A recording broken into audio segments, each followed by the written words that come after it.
first part of the Keto Clarity Series. This is where I will be answering all of your guys' questions. The reason I decided to put together a keto series, well, one, it's National Nutrition Month, but two, I was getting a lot of keto questions, and I feel like there's a lot of confusion around keto. If for some reason you can't hear me, please let me know, because I had to get a jankety mic. So Tracy, let me know if you can hear me. So anyways, I think that there's a lot of confusion around keto with everybody trying to kind of cheat the system. Hey girl. Also, just there's tons of different information out there. So before I get started, I just wanted to let you know that I'm not a physician, and that I highly encourage you to do your own research and to speak with your doctor before taking any measures to modify your lifestyle. This is purely for education. Tracy, will you let me know if the volume is good? Okay, perfect. Anywho, let's go ahead and get started. If for some reason you are better at reading instead of watching this live series, I'm going to post in the comments, I probably could do that right now, a link to my blog. Actually, let's not do that right now. Let's just stick to this. But anyways, I wrote a blog that is answering all these 6 questions with a ton of detail. Okay, so if anything you feel like you haven't gotten out of this live series, please go to my blog on my website and make sure that you join my email list so that you are the first one to get access to when the next live will be. So let's go ahead and get right to it. The 6 questions that I will be going over today is, what is keto? Let's just go through them actually. And I'll look at this real quick. Oh my goodness, I love you guys. So what is keto? Keto, strict keto. Keto is where you take the total sum of your calories and you multiply it by 0.7 or 0.75. That amount of calories is the amount of calories you should get from fat. So it would be 75% fat. It would be roughly 15 to 20% protein and 5% carbs. So that is like true keto. However, what I've learned is that there's like 9 different ways to do keto. And so I missed okay. There's 9 different ways to do keto. And so in one of the next series, I will be discussing the 9 different ways to do keto. That's probably another reason why there's so much confusion. The first question, men versus women, when it comes to doing keto, is there a difference between men and women needing to do keto differently? And first and foremost, there is not a lot of research on women when it comes to keto. There's some research out there with men and women, but I have yet to find one that is exclusively women, and that is a reliable data collection research done. And the reason being is because we are different. Our hormones change throughout the month, and so it's really hard to get accurate data on women. And I think that we need to stop trying to apply what works for men and just assuming that it's going to work for women, because it absolutely doesn't. And what we do know is that women are stress sensitive. So even though there's not a lot of research on specifically women doing keto, there is research on how women are stress sensitive. And so when it comes to doing keto, for most women, I would encourage them to take about 2 weeks to ease into doing keto so that it's not such a stress on their body. So that would mean going from, eating moderate protein, maybe starting at 100 grams of carbs for a week or so, then dropping down to 50 to 75, and then taking that 3rd week to finally get into pure keto. By doing that, you will help. Depends on what your goal is. So if you're doing keto for fat loss, which is what most people I feel like nowadays are trying to do keto for, is fat loss and feeling satisfied, then you are going to increase the probability that you're going to lose more fat because you're not spiking your cortisol, right? Everybody talks about cortisol being belly fat. By just going hard into doing keto. So that would be the first thing. The second thing I think to consider is that since women are very stress sensitive, and people with like PCOS and autoimmune, any kind of those disorders that make you super sensitive to stress, regardless if you're a man or woman, men don't typically have PCOS, but an autoimmune, you would want to take your time easing into like a keto diet or lifestyle. So the second thing is I would recommend, especially for women, is both men and women need to do this, but your electrolytes, you have to get your electrolytes in. And especially for women, because at certain times of the month when we are PMS and when we are ovulating, we excrete more sodium. And so we need to make sure that we're sea salting our meals. We're adding cream of tartar, which it has potassium in it. I think a lot of people get confused, like, oh, how am I going to get my electrolytes in because I can't have a Gatorade or something like that. There are a lot of different foods out there that you can have that have your vitamins and minerals and electrolytes in them. So be aware of that. The third question is, do athletes and non-athletes need to do keto differently? And in my opinion, in my experience, I would say yes. Most of the athletes that I work with, I find that they can get away with men. I've seen men up to almost 70 grams of carbs a day. That's total carbs, not net carbs, and still being able to be in ketosis.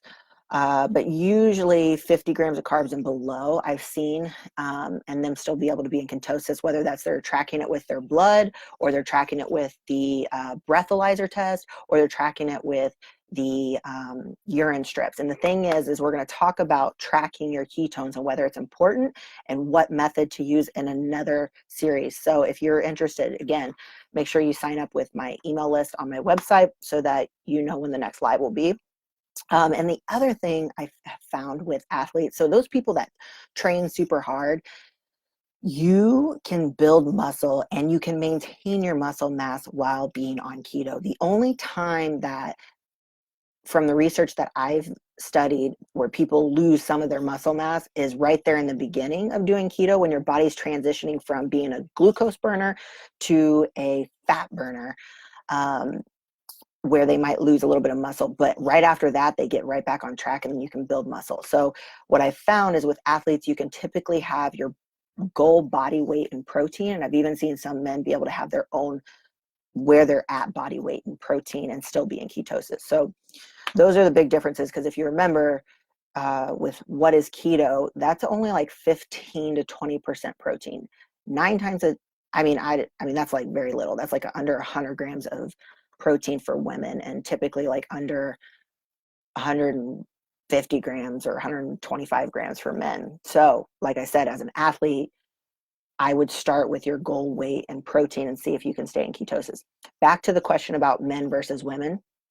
Another thing women have to be very careful with is that because we're stress sensitive, excuse me, so sorry, disgusting.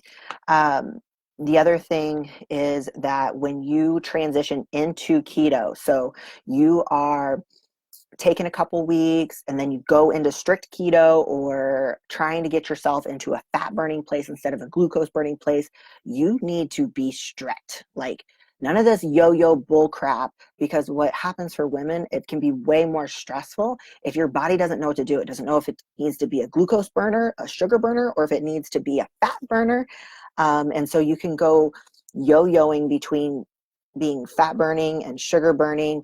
And it can make you just feel terrible. So like for women, I would be really cautious to, once you wean into the keto and doing strict keto, do strict keto for a long enough time that you feel like you can become fat adapted. And the beauty of that is once you're fat adapted, and you're fat adapted, meaning your body will prefer to go to fats over glucose. Once you do that for a long enough time, you can become dual burner. So you can be a glucose and a fat burner. So when you get to a point where you don't want to do keto for the rest of your life, whereas most people that don't go through this keto process, you're just going to be a glucose burner. Genetics. I'm trying to be like hesitant on what I say because I don't want to get like kicked in my mouth for saying something that might be interpreted the wrong way. But most people are glucose burners.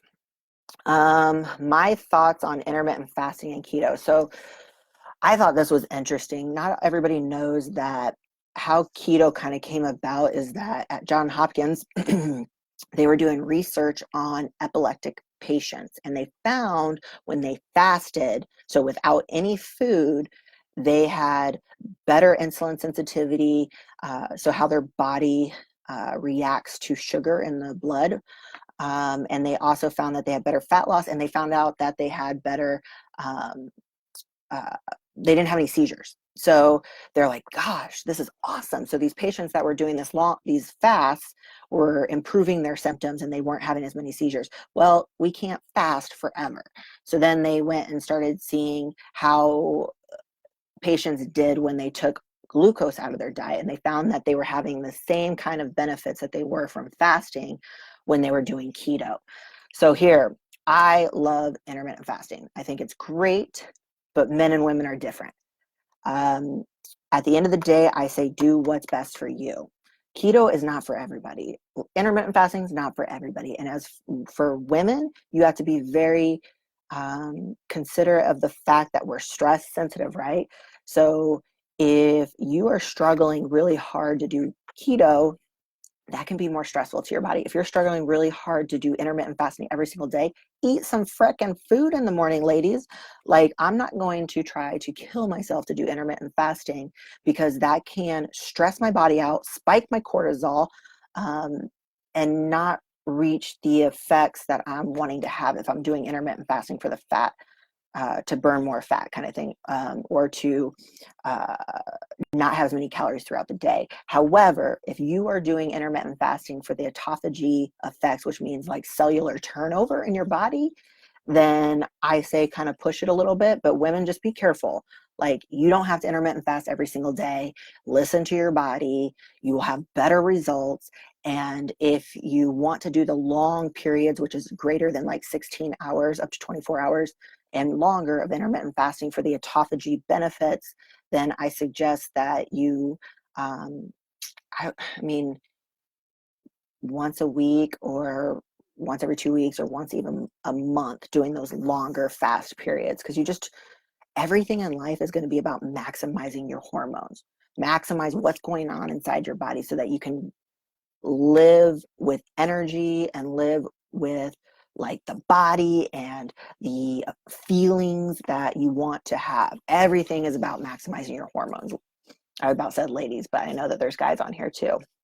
So I am a fan for women. Listen to your body. Don't think that you have to, because again, I bet I haven't actually looked at a ton of peer reviews on intermittent fasting, but I'd go to say that there isn't a lot that are just on women, especially women that are athletes. I'm going to answer a question real quick. It's so funny, Mom. My mom, Sarah Hager Ostheimer, I was going to use her. Oh, I haven't even answered that one. I'm looking at my sheet. So good thing my mom chimed in, because I was going to use her as an example as right and wrong way to do keto. So let me answer that real quick, because there was another question. But if I look at my little status over here, I can't see your guys' questions. So my mom was saying, whenever I try to fast, I get hunger. If I fast just by chance, I do okay. Can you explain what is considered intermittent fasting? So intermittent fasting is any like long period of time. So the thing is, so this is another thing for, I like to do intermittent fasting for digestion and for the autophagy, so the cellular turnover. Those are like the main reasons why I like to do intermittent fasting, and it does help regulate your blood sugars. Oh, so that's another thing. Why I'm so adamant about women being careful, because we're stress sensitive and spiking your cortisol. Guess what happens when our cortisol spikes? We release sugar into our bloodstream. And if you are insulin resistant, like, that is going to make it even harder for you. Even if you aren't insulin resistant, that's going to make it even harder for you to lose weight, because your body has to burn up that sugar in your blood before it's ever going to get to your fat stores. So that is why it's so important, ladies, when to listen to our body. If we are and if you're stress sensitive, or if you have autoimmune like my mom, listen to your body, because once your body feels super stressed and your cortisol spikes to a certain point, your body will release sugar into the blood so that you have energy to fight or flight, right? But by doing that, it's not going to go to your fat stores and get that fat out of there and burn that up. So with my mom's question about explaining intermittent fasting, so there is different ways to do intermittent fasting. Every single night that we don't eat, we go to bed, say our last meal is 8, we go to bed and our first meal is at 8 in the morning. And for some of those people that just drink plain black coffee, which is approved, or maybe green tea that doesn't have any extra calories in it, that's approved to keep you in your fast, they might not have it their first meal until noon. So every single night you do technically an intermittent fast. So there's no, in my opinion, unless you're doing it for the cellular rejuvenation and turnover, there's no huge reason, unless it's a preferred preference for women particularly, that they need to intermittent fast, and especially for athletes. I'm going on a limb to say that because here's the thing. If you intermittent fast, your growth hormone spikes at night, which is like a fat burning type of hormone, like what a lot of people do, like the fountain of youth. And so if you are intermittent fasting every single day for like your first 4 hours, so every night, if it's 8 to 8, that's like a 12-hour fast every single night. If you do 8 to like noon, that is 16 hours. So, right? Yeah, sorry. I can't. I'm one of those people that like 12, 13, 14, 15, 16, and I don't give a crap because that's just what I do and I've done it forever. I wasn't a mathematician. I'm a fitness person. But anyways, so then you do it till noon. You're already doing that 16 hours, and that's when you're getting that cellular turnover. But what I was going to say is that if you are intermittent fasting for that little period of time from when you wake up until about noon, your growth hormone is still elevated. So you're still in a optimal hormonal place for fat burn for the extra 4 hours without really changing anything. Does that make sense? So then if you add that up every single day, or, a few days a week, you're getting like an extra 4 hours of elevated fat burn, elevated growth hormone. But like I said, Mom, if you are waking up and you are hungry, that is a sign of your cortisol spiking and saying, I'm hungry, give me some food. So I just encourage that you eat. Now, on the days that you feel like you just kind of like are busy, go, maybe your body doesn't necessarily feel like it needs food right that second. Maybe you ate a little bit later. Maybe you're super hydrated.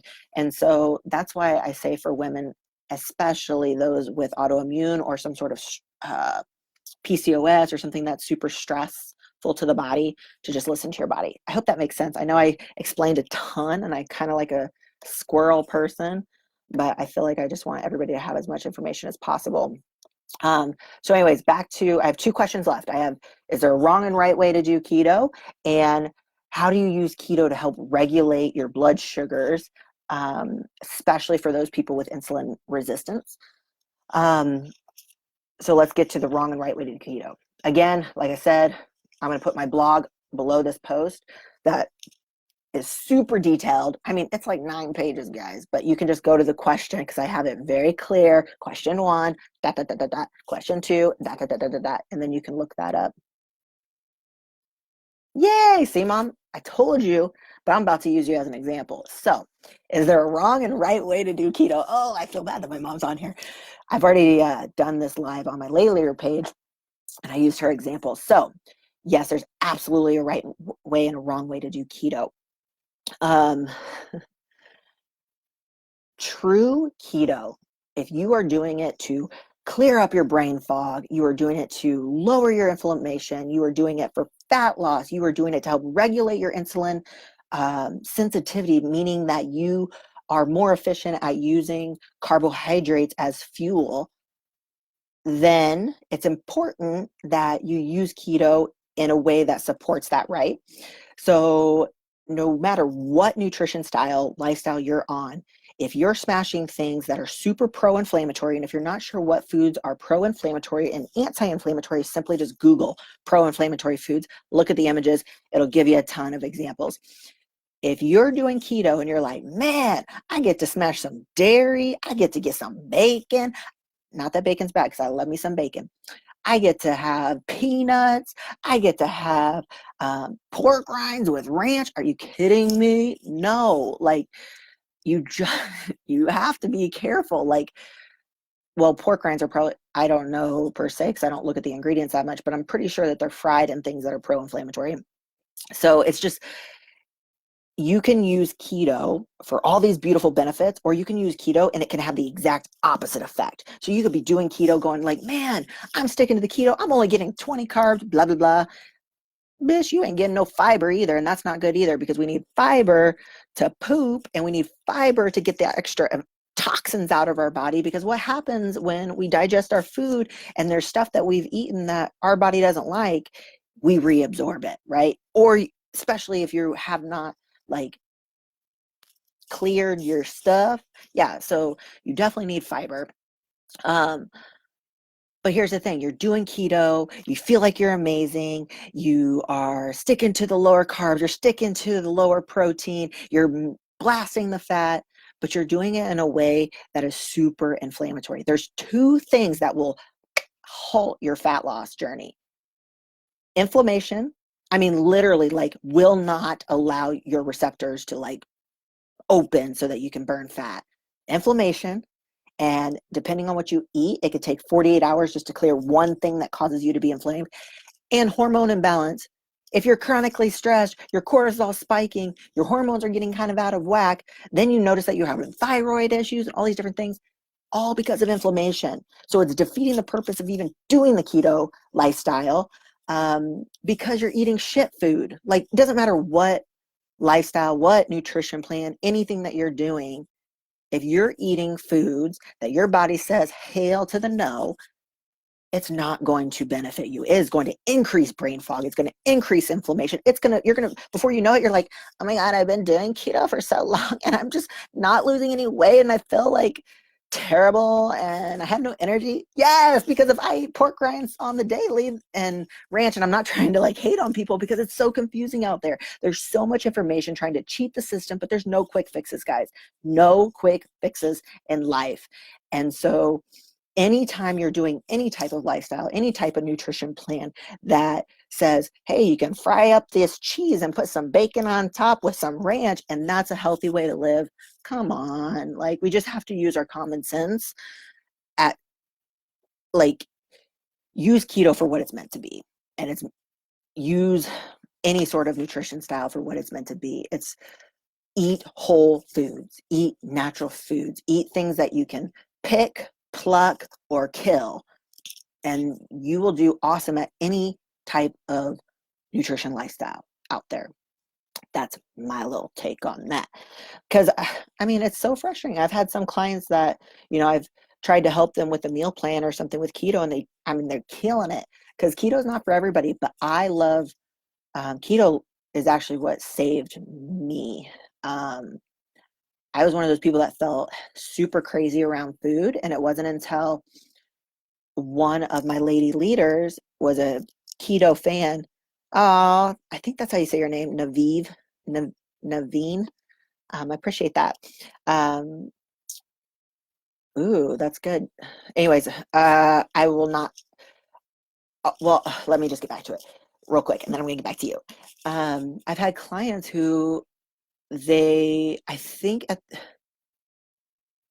think we struggle between what our mind says that we want based off of our old patterns and what our body actually needs. And I think, like, at some level there is an excitement to try to cheat the system, right? There's some sort of excitement to be like, I get this 100-calorie snack pack and it's like little donuts, but you just can't cheat the system. And so I've had clients who have really wanted to commit to keto because of, the insulin resistance or brain fog or fat loss or whatever. And they do like my type of meal plan and they kill it. And then a week later, they're like, oh my God, I've gained like 7 pounds. Well, what'd you do? I ate a whole block of cheddar cheese and like a bag of peanuts. come on. Like, that's not me. That's like, you just can't cheat the system. And it makes me really sad because I think certain types of lifestyles get a bad rap because all the crazy information out there. Let's see. Tracy, yeah. So, and here's another thing too, like people chew gum like it's their job or drink diet soda like it's their job.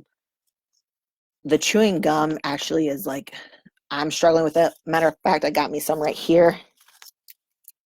Acting like my breast's gonna be funky on this live or something. I don't know. But when we chew gum, that tells our brain to produce digestive enzymes. And then there's nothing in our stomach. So what's that do? Over time, your body's like, you're not fooling me this time. I'm not going to produce as many digestive enzymes. And then what happens is we don't break down our food properly. And then we go down into our digestive system and we find that we're bloated and we're constipated and all that kind of stuff because we chew too much gum. So the fact that you're Tracy, you're saying that you feel inflamed. And here's the thing, like if somebody is, let me get to, actually, I'm going to answer your question, but I'm going to do it through this next question so I don't take up too much of people's time. Mom, if you're eating less than 10 carbs a day, and yeah, and that meant no veggies, like that's not good for anyone. Like I encourage my clients to get at, the thing is, for healthy digestive tract, women in particular need to be eating like 20 to 25 grams of fiber every single day. So what's that mean for keto? And the thing is I've had my clients track their ketones and they're getting 50 grams of total carbs, and then they're getting like 25 to 30 grams of net carbs, and they're still in ketosis and doing great. If you aren't eating enough fiber, like I said, you will get constipated. Even if you don't feel like you are, it's still in there and it's not clearing the way that it should.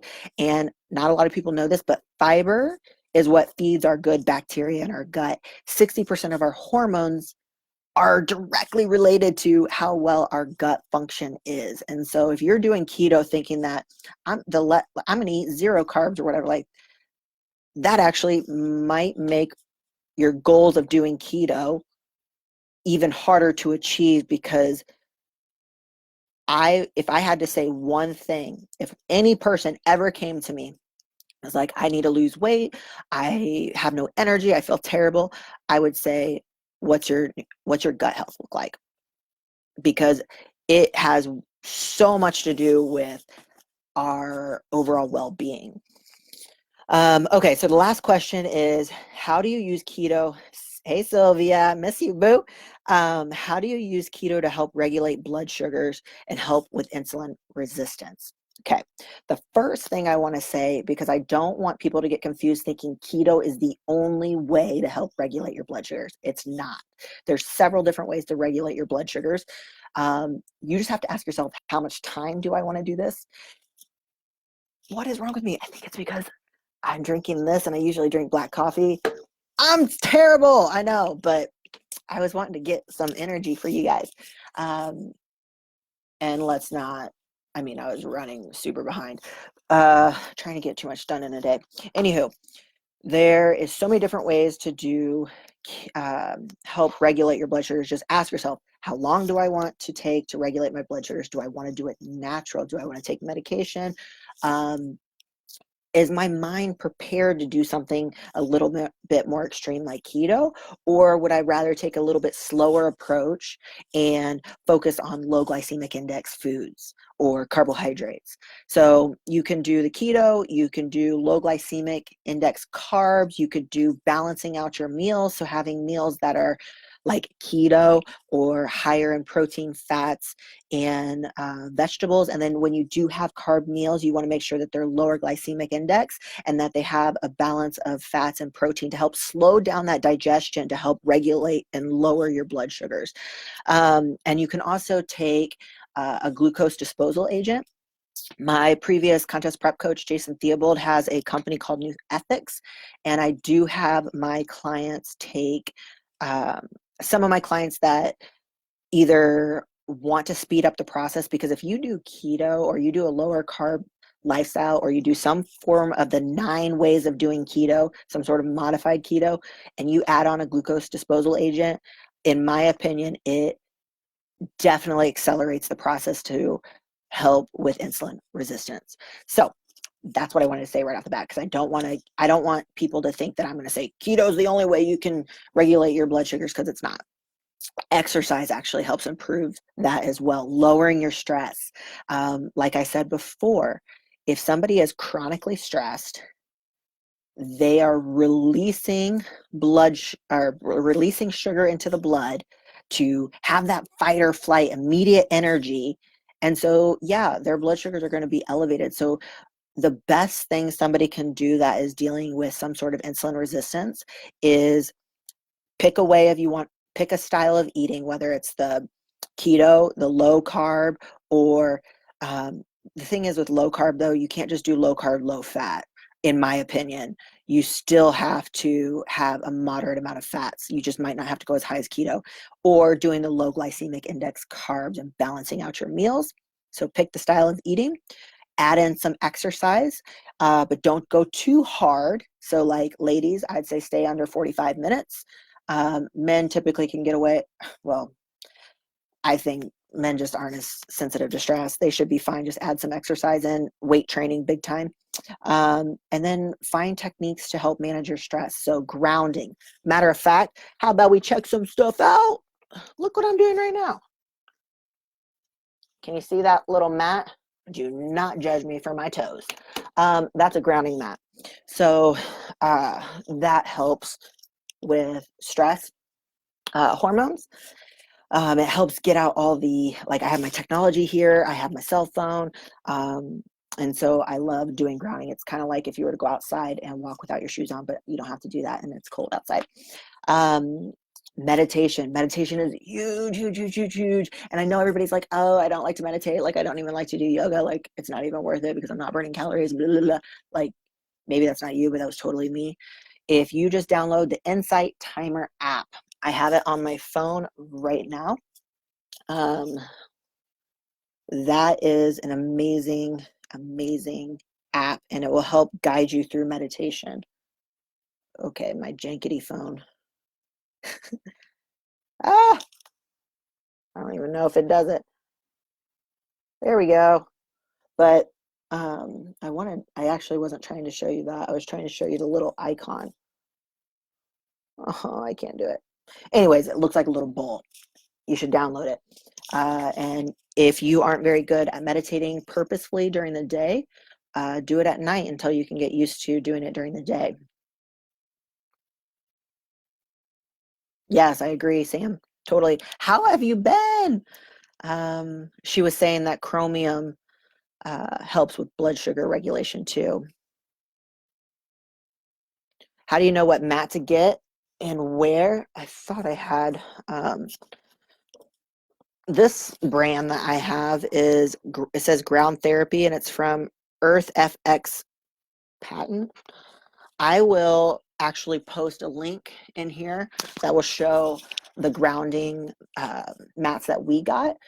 I'll be honest, I didn't do a lot of research on making sure that you do want to make sure that it's not bull crap, because there are people out there that just try to get your money. But my husband ordered these for us for Christmas, and we actually will meditate on them. You're supposed to be on bare skin, or we'll sleep on them. And I'll tell you what, like, you can't fake this stuff. I'm somebody that when I wake up in the morning, my face is like a pumpkin. Like, I just swell and my lips get really, really big.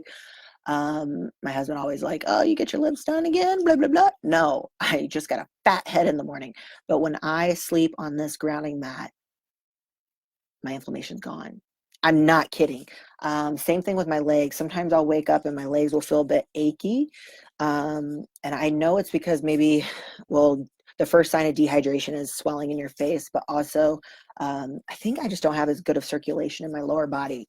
But when I do the grounding mat, I don't have any of that. So the reason we got grounding mats was because I've been doing grounding in the summertime, and I've noticed an improvement in my headaches. I used to get really bad pressure headaches. These glasses help a lot too because they have the I keep saying Blu-ray, but it's not Blu-ray. They, why am I having a brain fart? Anyways, they protect your eyes from your cell phone, like the EMF rays. And I've noticed an improvement with that too. But I noticed that in the summertime, it wasn't just the sun being out. It was the fact that I ground all the time. Like I'm always outside with no shoes on. And everybody looks at me like I'm weird, but take your shoes off. Tell your kids to take their shoes off, go to the park. And because we are so, I bet you some people could be testing for being radioactive. And we wonder why cancer is so prevalent. Like I'm not a woo-woo person, but I can't fake the fact that I do this in the summertime and I feel amazing. I have great energy. Yes, there's a part with the sun. Yeah, blue light. I keep saying Blu-ray.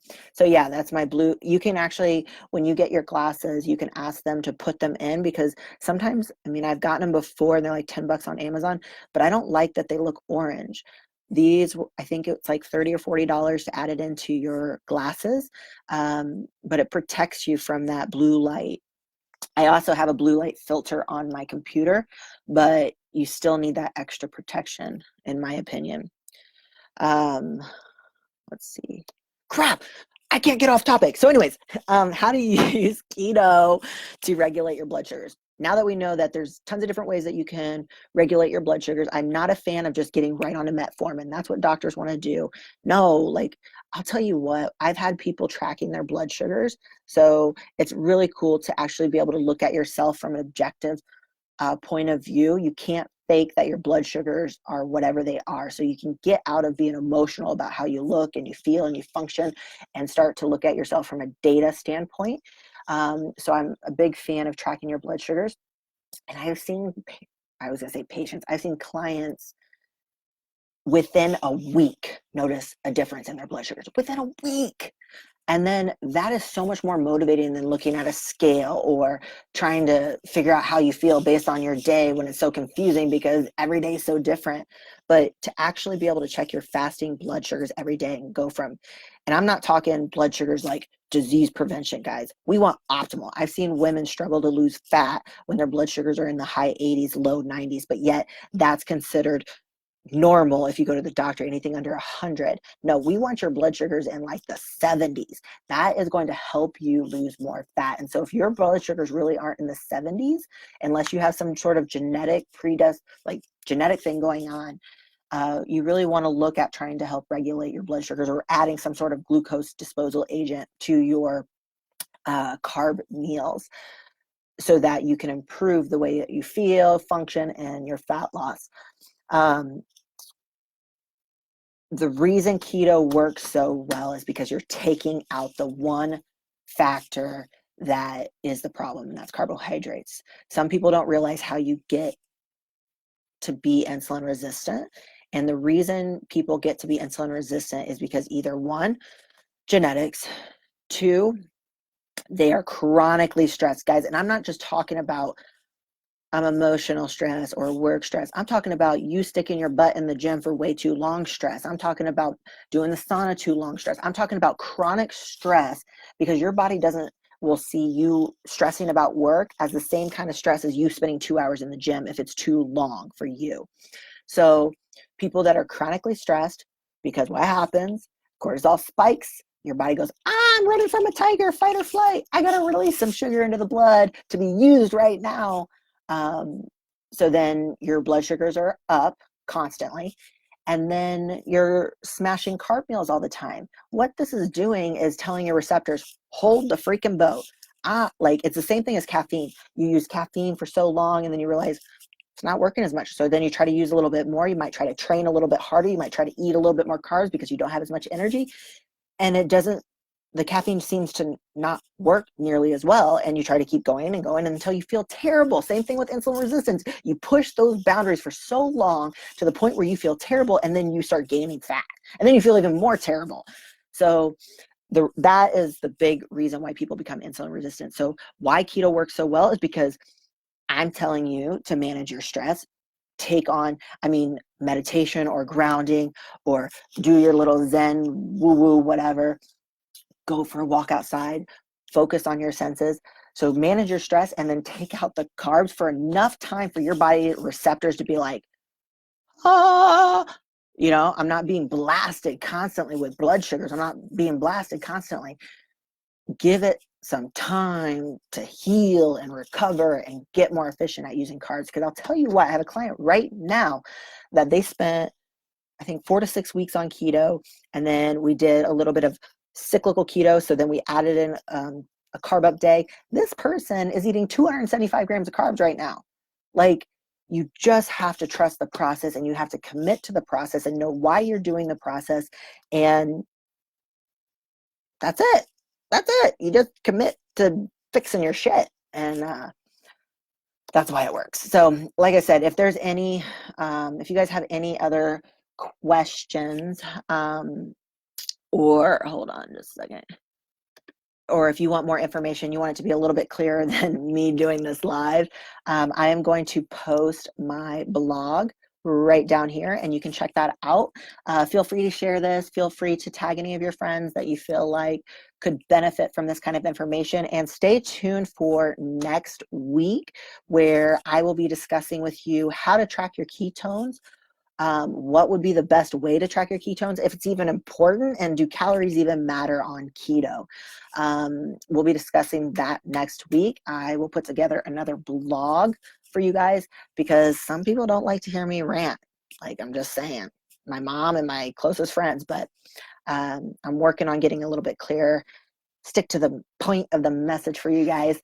But it's going to take practice. So if you guys have any questions, keto related or not, when it comes to your nutrition, go ahead and post those below. And I would love to pepper and put your questions kind of throughout this month, your nutrition questions. Maybe I'll just do a quick live on one question at a time here and there, so that I can be really quick and to the point for you guys. I would love to hear that. And I hope you guys have a great day. Hopefully this wasn't too crazy. Let me quickly go through this just to make sure I didn't miss anything. But again, I think I've said at the end of your day a lot of times, but it's true. Like, be honest with yourself. Stop trying to pretend to not know what you really know. Be honest with yourself on what you want for your life. How do you want to feel? How do you want to function? How do you want to live? And try to use, because keto, in my opinion, strict keto is not a lifestyle. It is not. It's a tool to find your healthy lifestyle that lasts. And by doing so, oops. Aw, I love you guys. You guys are amazing. I hope you guys have an awesome day.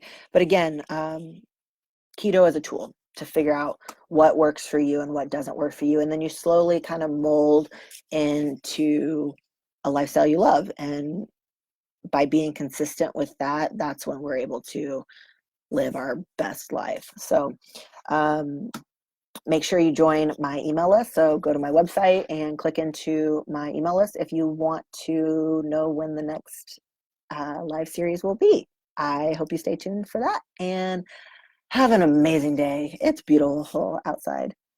I think I've overdone my talking right now. Love you guys. Like a lot. Okay.